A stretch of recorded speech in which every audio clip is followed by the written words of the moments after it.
direction of the end zone. Hunter Renfrow caught it. Touchdown! Touchdown! Touchdown! And Clemson is 1 second away. Did you even imagine a moment like that at the end of the game? I knew it was going to be tough, and I just wanted to finish off strong, and we knew we would just have to come to the very end. Now, Hunter said with 6 seconds left, you wanted a running play. Well, Coach Swinney wanted to run a play, but I told him, let's pass it. And I told him, put the ball in my hands, and that's what we did. Talk to me about the final play.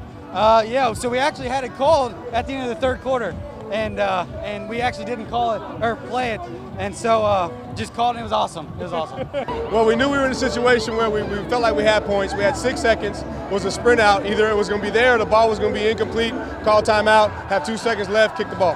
Hunter and Deshaun said there was even conversation about a running play. There was conversation, but we felt like with a running play, with the pile, if you didn't get it in the end zone, you're probably not going to have an opportunity to kick it. So we knew we needed to move the pocket. It's either there or it's not. Throw it away and kick the field goal, go to overtime. If you followed this team all year, you've seen that these guys have been incredibly confident and consistent in 2-minute drives. We're a fast-paced team, so scoring in a minute or two is not something new to us. We felt like we had a good plan.